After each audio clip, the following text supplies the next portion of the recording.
Though only a small amount of metal, it is a weapon of great strength and elegance. Nor is it just a weapon. It is an instrument of which beauty is demanded. Within its calm serenity lurks a deep sadness, hidden by a mystical brilliance.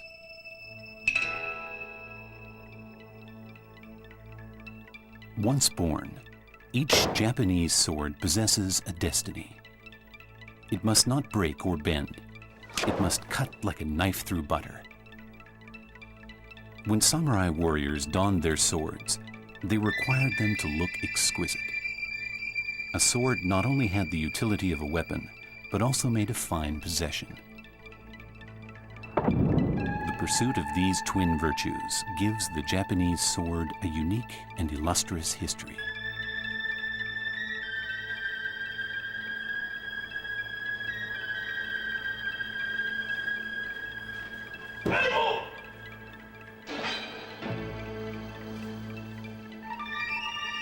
A samurai staked his life on his sword. From its origins over 1,000 years ago to the present day, the Japanese sword is steeped in tradition. Down the ages, it has become the object of devoted study by many.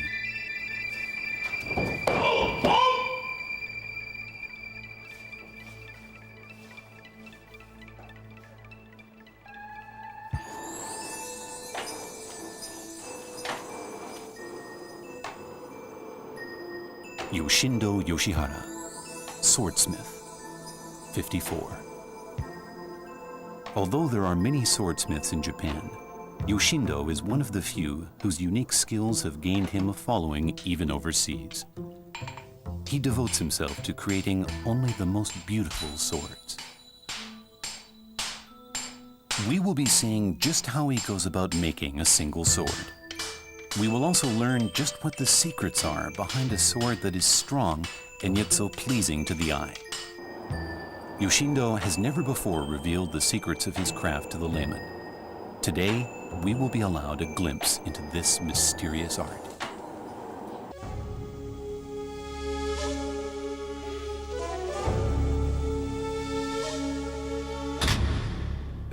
The art of Japanese sword making reached its pinnacle at the beginning of the 13th century during the Kamakura period. Modern swordsmiths aim to emulate the incredibly high standards of those times. The secret of a Japanese sword's strength lies in its dual composition. It consists of a softer, more flexible core steel, known as shingane, swathed in a hard outer steel jacket, known as kawagane. This makes the sword superbly strong, difficult to break, and gives it an excellent cutting edge. The other key characteristic of Japanese swords is the use of a raw material known as tamahagane. This special kind of Japanese steel is made by heating satetsu, or iron sand, over charcoal at comparatively low temperatures, resulting in a steel that is low in impurities. Elsewhere in the world, steel from blast furnaces is used. In Japan, rather than using coke, the smelting of tamahagane is done using charcoal throughout. The swordsmith has to distinguish between the different pieces of steel and pick out carefully those best suited to making a sword. This is the smithy, where swords are created. The setup is very simple. To the left of the forge is a piston-operated bellows. This pumps air into the forge to allow the temperature to be adjusted.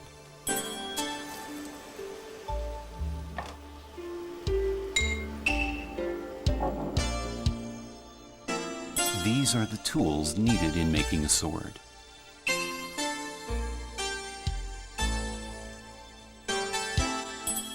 There are tools for grasping the steel and others for hammering it. A special kind of pine charcoal, known as matsuzumi, is used as a fuel for the forge because of its ability to produce a lot of heat. Yoshindo performs a traditional fire lighting ceremony typical of a swordsmith. First, he hammers a plain iron rod down to a sharp point.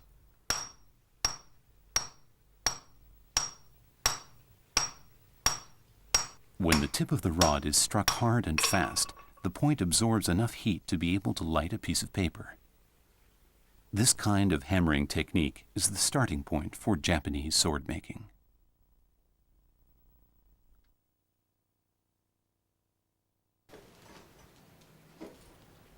Using this flame, he lights the forge.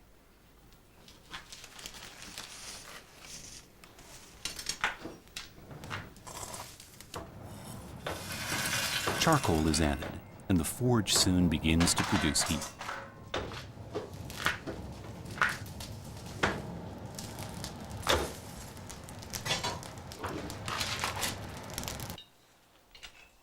Yoshindo places the tamahagane in the forge, the first step of making the kawagane steel jacket.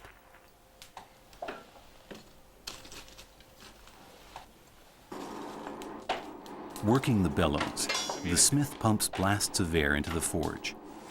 Adjusting the heat, he smelts the tamahagane.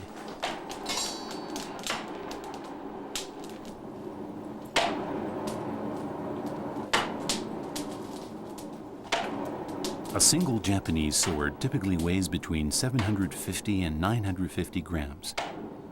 During the sword-making process, most of the raw material is removed as impurities. Therefore, around 3 or 4 times this quantity of tamahagane is used to make a katana.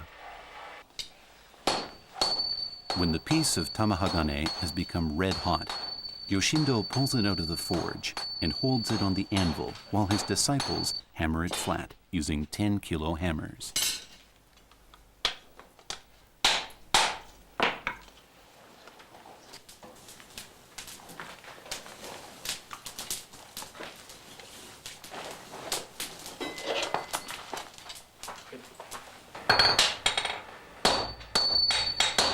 The hammering is repeated several times. With Yoshindo tapping out directions, the tamahagane is quickly made flat. During this process, the impurities within the steel rise to the surface and can be hammered out.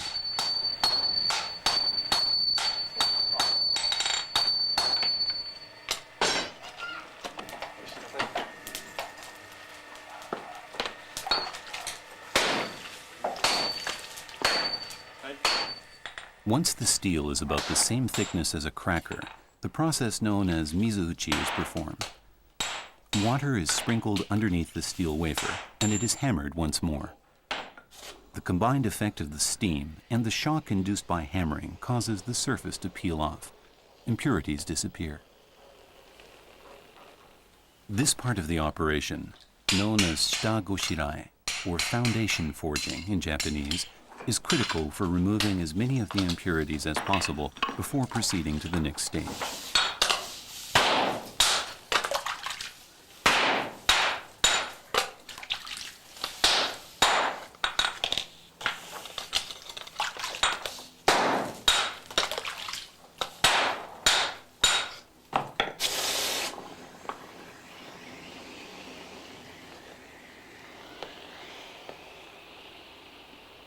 When the steel is quenched in water, cooling it down quickly, it is made harder. The wafers of hardened tamahagane are broken into smaller pieces. At this stage, the carbon content of the steel is still too high. Although hard, the steel in its current state would make a sword weak and extremely brittle. Yoshindo must once again select which of the small, thin, broken-up wafers of tamahagane are best suited to make the sword.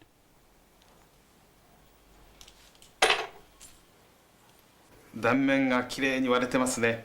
こういうのはだいたいこのくらいのものっていうのは炭素量が 1% から 1.23% あります。ですからまあ革金用に使います。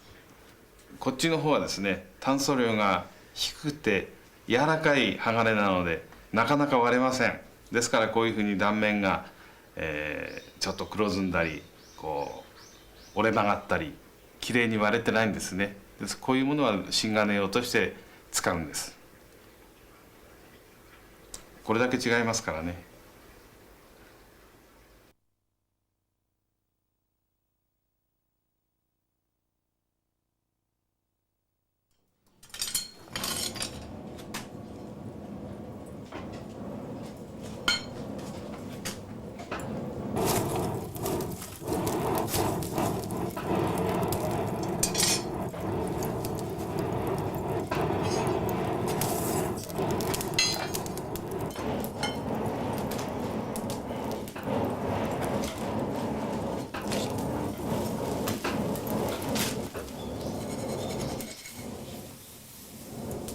Yoshindo makes a steel plate welded to a long handle out of tamahagane steel. Together, these are known as the tekogane.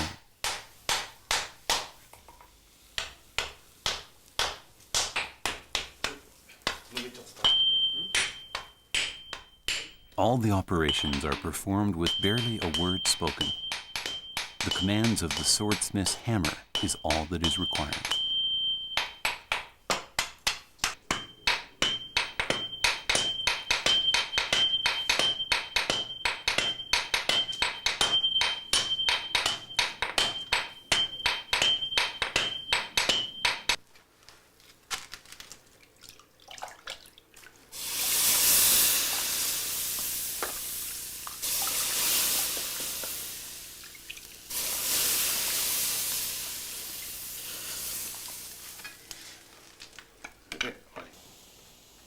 In due course, the tekogane plate will itself become part of the sword.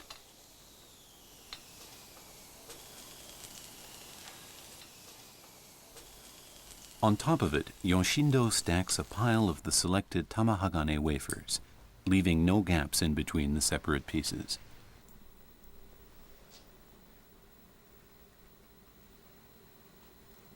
To make a sword strong and flexible, the steel must be completely uniform throughout the length of the blade. To achieve this, many layers are squeezed together in the forging process.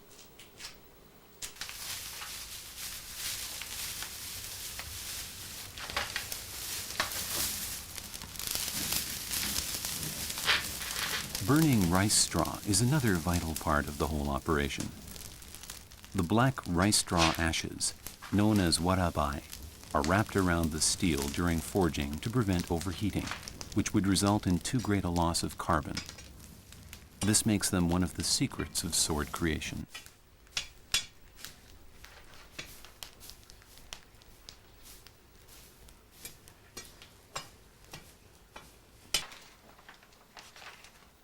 The steel wafers are skillfully arranged on top of the tekogane plate to make a block of steel.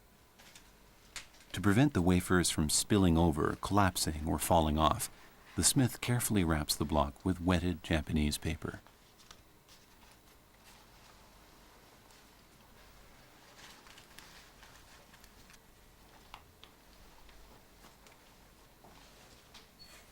The black warabai ashes are coated onto the paper-wrapped bundle. This helps compensate for the loss of carbon that occurs with heating.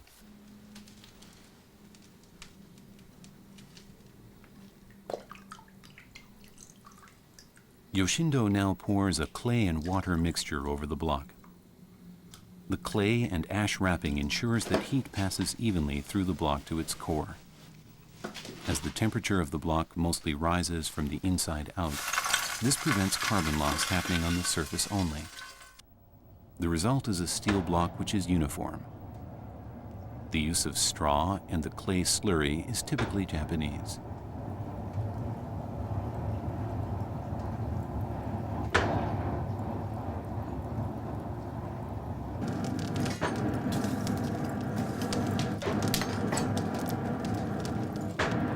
The next step in the process is known as tsumiwakashi in Japanese, which literally means piling up and boiling. Yoshindo places the steel block in the forge and heats it slowly, adjusting the air with the bellows. Since different temperatures act on various materials to produce differing kinds of swords, the process demands a combination of intuition and experience.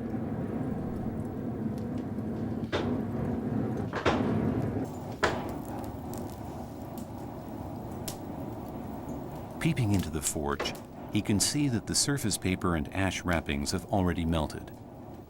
He does not want to melt the entire block of steel away. Sensing when the inside of the tamahagane block is almost boiling demands a high degree of skill.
Once the layers of tamahagane have been compacted, the block is rewrapped and placed in the forge once more.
The rhythm of Yoshindo's small hammer tells his disciples wielding the large hammers how hard and fast they should hit the steel.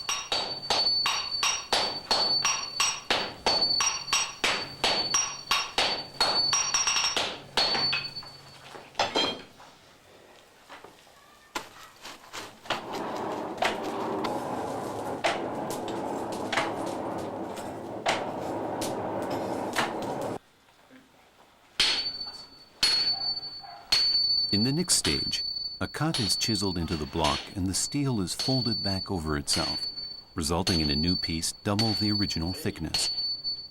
This process is known as orikaishi, or folding back in Japanese. Each time this is repeated, more impurities within the tamahagane, principally titanium, phosphorus, and sulfur, are peeled or scraped off, or scattered by the hammer blows. Each repeat also reduces the carbon content a fraction. To reach the correct level, the process needs to be repeated around a dozen times. The orikaishi continues, and each time the new block is wrapped in ashes and coated in the clay slurry.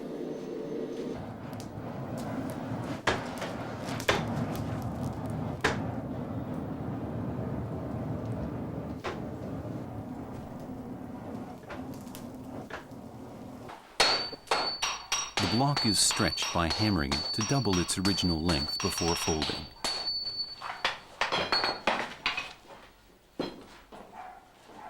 The first cut was made crosswise. The next cut is made lengthwise. Cutting this way in a cross formation is a matter of careful calculation. What is the purpose of it?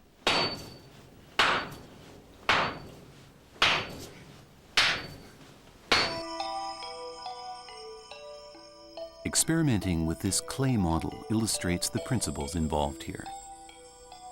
The flattened wafers of tamahagane all differ in their precise carbon content. Thus, when stacked, heated, and then hammered, the parts meld, and the whole gains even greater strength. Hundreds and thousands of thin steel layers pile up on top of one another and become enmeshed, creating a dense structure. With every repeat of orikaishi, the number of layers doubles.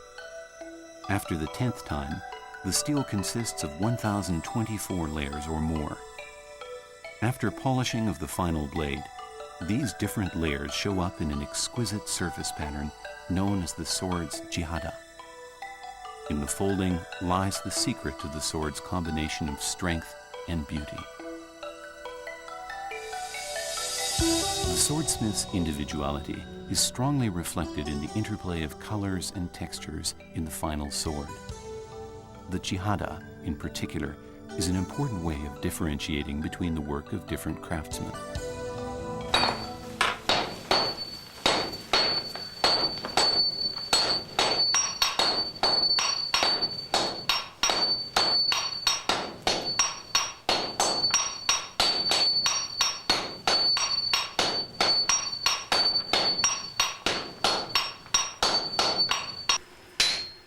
stage is now set for the smith to sever the steel from its tekogane handle.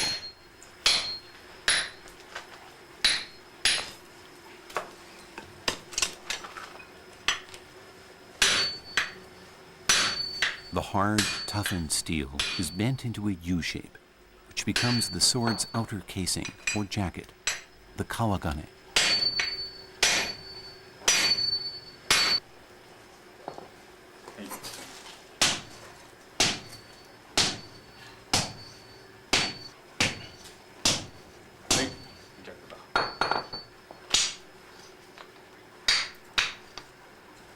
Formed by a similar process, the slightly softer shingane forms the core of the sword and is inserted inside the jacket.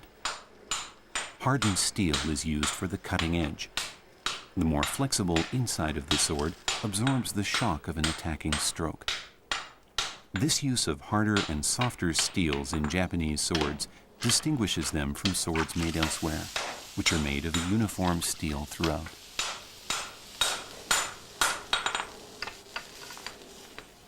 The key point here is that the swordsmith assembles the different forged kawagane and shingane layers of the sword so that the grains of each run at right angles to one another.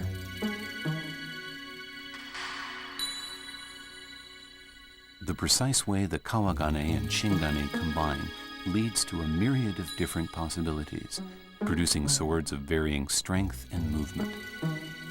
The beauty of the jihada truly reflects the skill of its creator.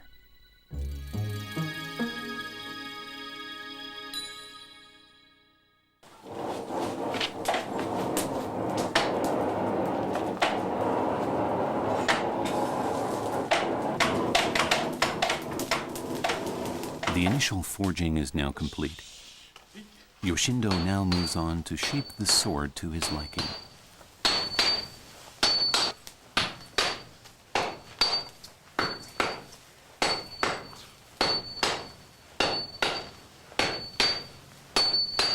The composite steel blank used as the basis for the sword, incorporating both the kawagane jacket and the shingane core, is known as the tsunobe in Japanese.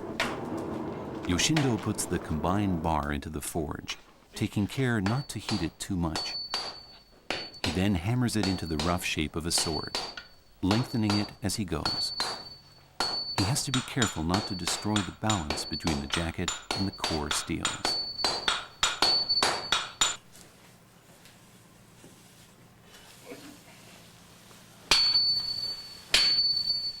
By separating the tsunobe from the tekogane rod, he creates the piece that will become the final sword.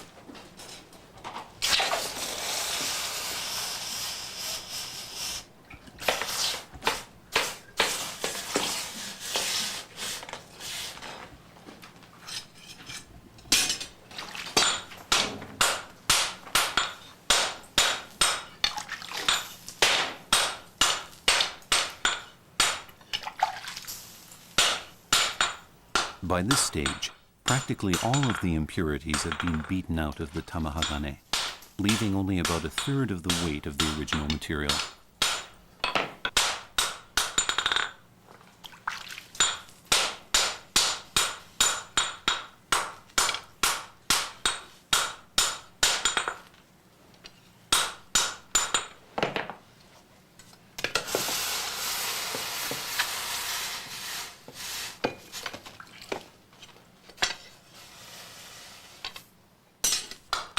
Here, Yoshindo forms the tip of the blade.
The process of shaping the blade out of the sonobe and giving it curvature is known in Japanese as hizukuri. His disciple's assistance is necessary up until the formation of the sonobe, but hizukuri is the job of the swordsmith alone. He proceeds with a conceived shape in mind. This part of the process brings all his senses and technique to the fore.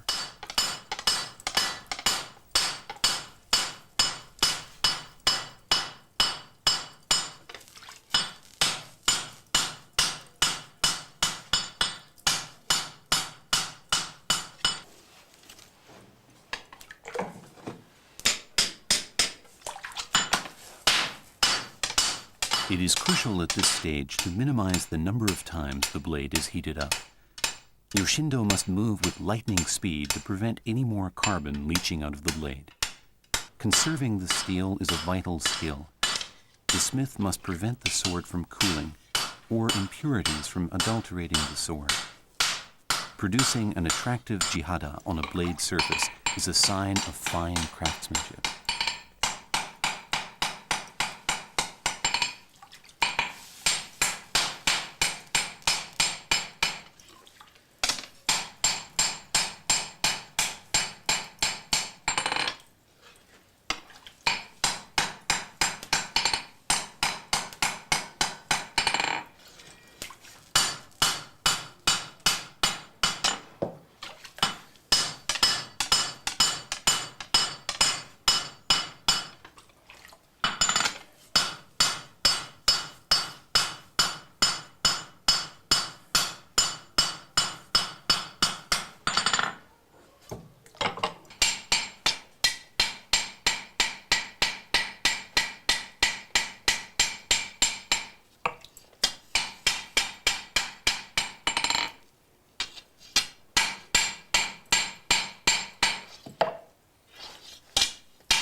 The actual curvature of the sword is not manifest until later, when the edge of the blade is hardened. This makes it very difficult to imagine exactly how curved it will turn out to be. The swordsmith must use his experience to determine his sword's final shape, and thus its elegance.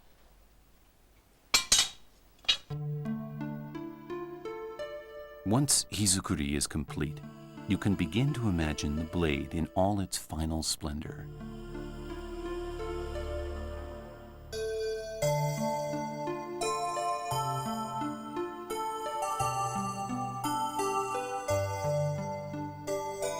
The shape of Japanese swords changed over the ages as methods of waging battle changed. These different styles and methods of use have all added to the complexity of the Japanese sword-making craft.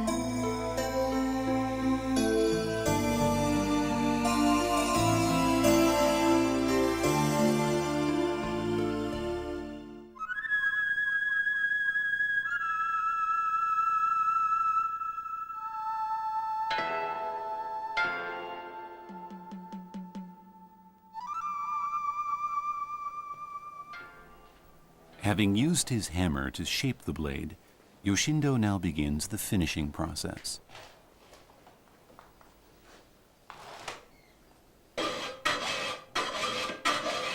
First, he does a rough filing. This determines the blade's frame.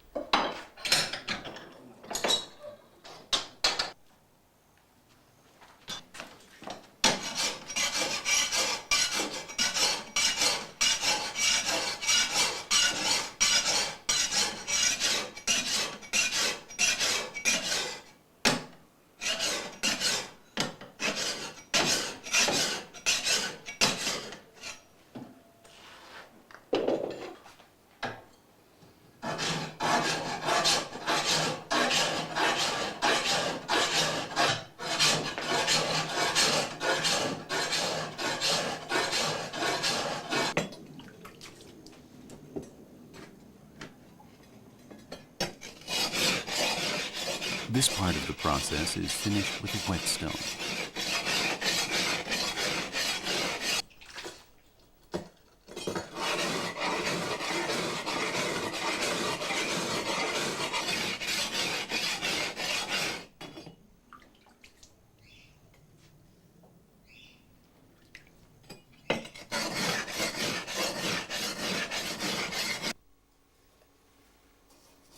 All surface oil is removed using an ash water solution, and the blade is then dried thoroughly.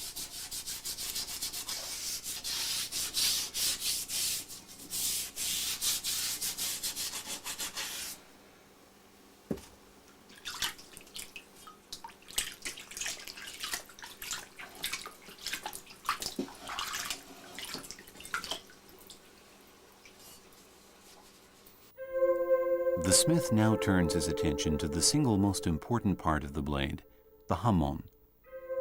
This is the pattern created along the blade in its final quenching. Yoshindo's own particular specialty is a type of hamon called ochoji, or big clove blossom, a derivative of the clove blossom patterning developed to perfection in the Kamakura period. This type of hamon is considered one of the most beautiful.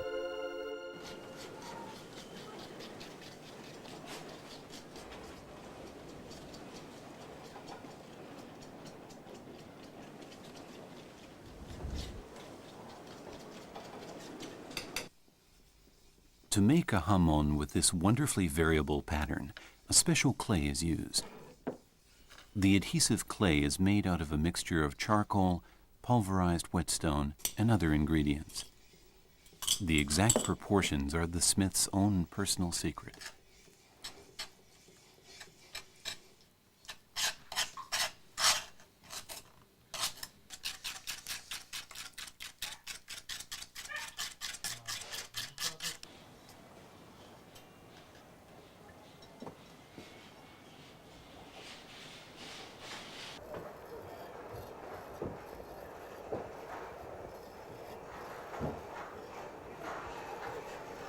Having carefully prepared the mixture, Yoshindo applies it to the roughly ground sword with equal delicacy.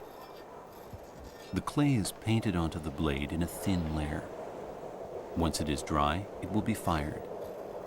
The precise details of this process of making the hamon, called tsuchioki, or placing the clay in Japanese, have been a closely guarded secret of Japanese swordsmiths since time immemorial.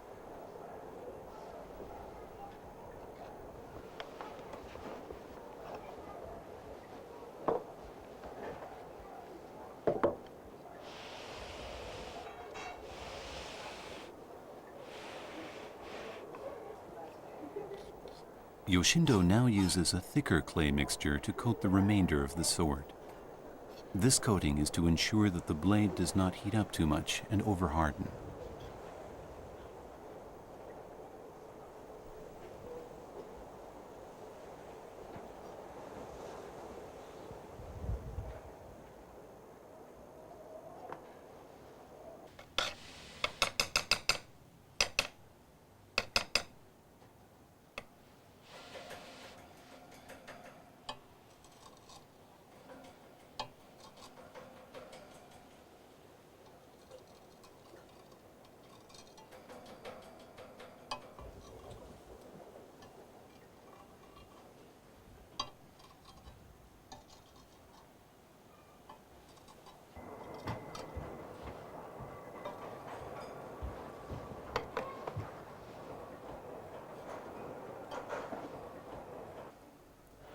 It is this process that brings out the hamon.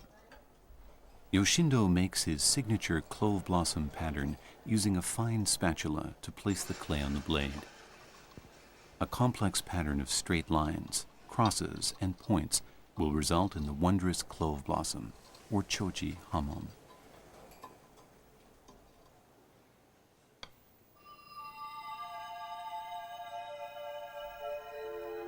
The tsuchioki process for the clove blossom hamon is now complete. Exactly how the hamon is created is still something of a mystery, however.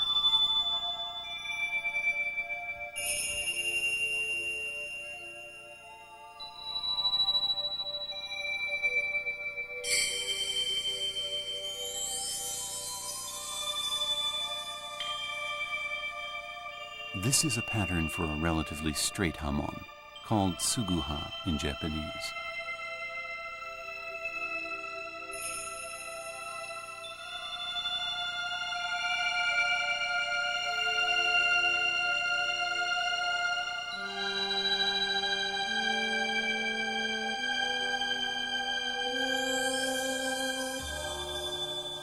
This hamon is known as the notare pattern and is famously attributed to the master swordsmith Kanemitsu Bizen. Its slightly irregular patterning gives it a peculiar beauty all of its own.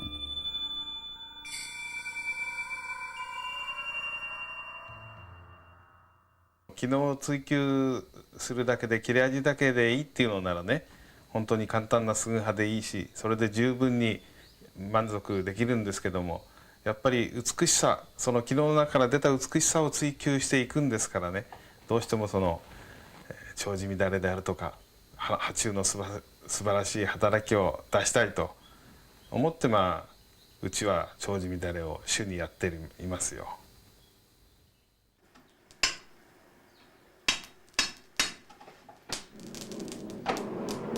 Finally, we come to the yakiide process of hardening the edge. This is where the sword's underlying elegance is brought out in an instant. Small pieces of matsuzumi charcoal are used to ensure the clay coating does not peel off. Yoshindo takes great care to ensure the heat of the forge is as even as possible.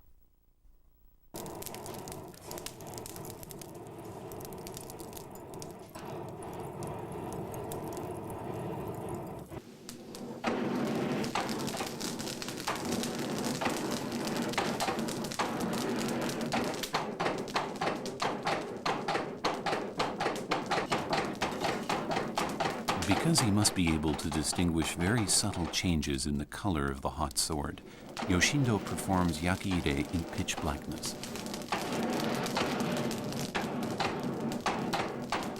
Carefully passing the sword through the forge with one hand, he pumps air into the forge.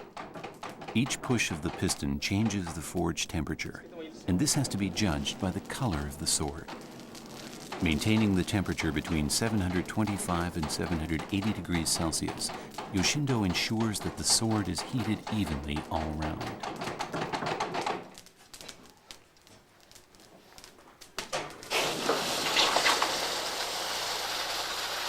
Then he quenches the sword suddenly in a trough of water. This dramatic cooling, owing to the peculiar properties of steel, produces a different crystalline microstructure at the edge of the blade, called martensite, which is particularly hard.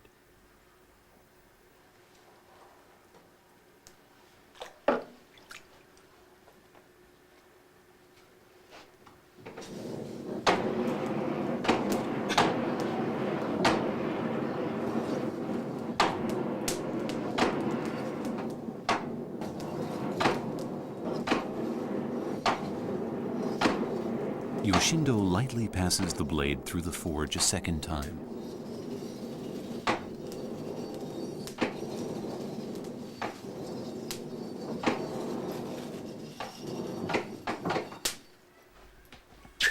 Next, he tempers it by quenching again. This relieves stress in the hardened edge and ensures the entire blade remains flexible and strong. After yakiide, the curvature of the sword has increased slightly.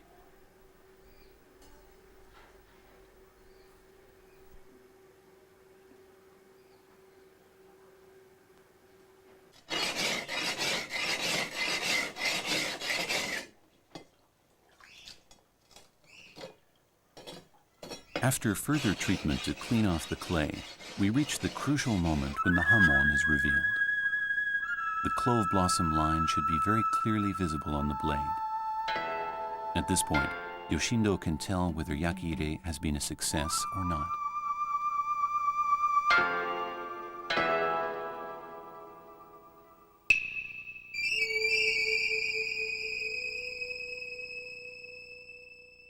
Katana の幅はいろいろあって一概に申せませんけどね、割合としましてはね、元身幅に対してこの先の身幅は、70%ぐらい。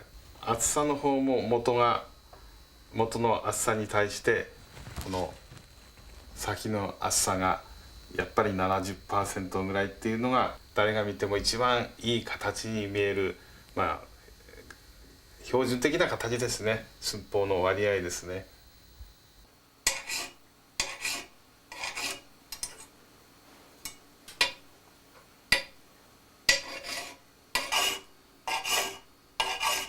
The blade's tang, called nakago in Japanese, is the part of the sword where the swordsmith carves out his signature marks.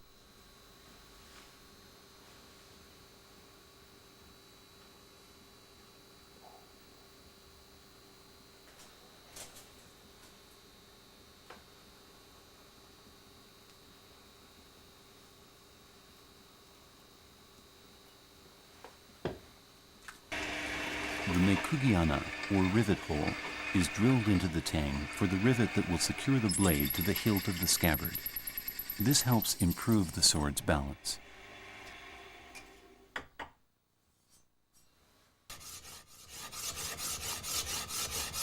The job of the polisher is to bring out the smith's intended hamon and make the jihada look as good as possible. He helps to breathe life into the sword and bring it to its final state of sparkling brilliance.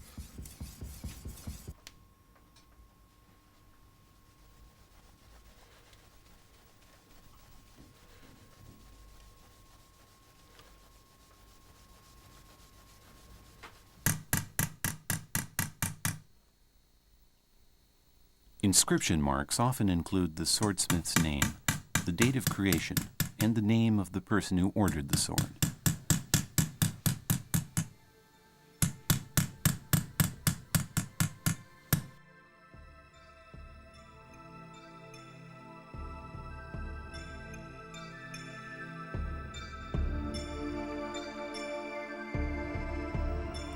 The Japanese sword can be thought of having arisen out of the natural desire of every warrior to wield a marvelous weapon in battle.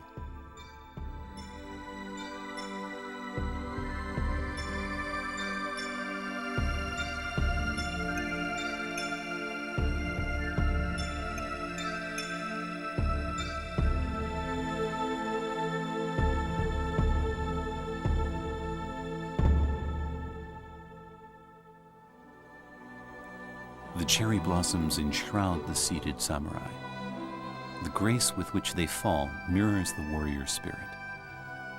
Since ancient times, the Japanese have revered both the samurai and the cherry blossoms as the ultimate in grace and refinement.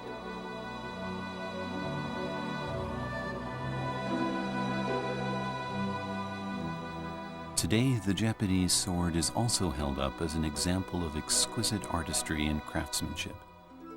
In ancient times, we know that it was used as a potent weapon.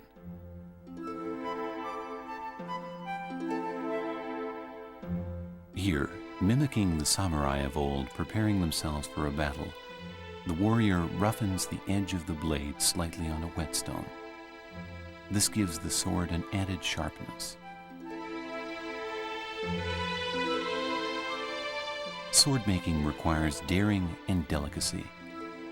The crafted sword concentrates in its fine lines the knowledge of the ages, mixed with a sense of omnipotence. As he polishes the blade, the polisher is aware that he is in fact wearing away the life of the katana in his hands. In the act of creation, he is locked in a battle with his fellow artisans, engaging in the swordplay of the smith.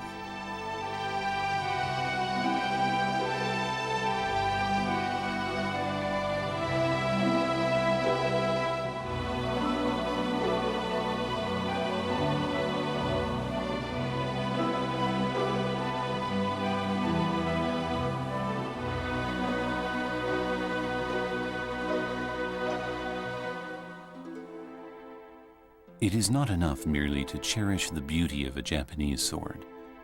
It is a weapon in which one entrusts one's life. It is naturally drawn to the battlefield.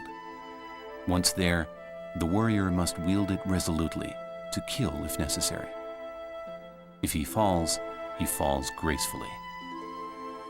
It is perhaps impossible to touch the real secret beauty of a Japanese sword until one comprehends the spirit of the samurai and the solemn Bushido oath he bears in his heart.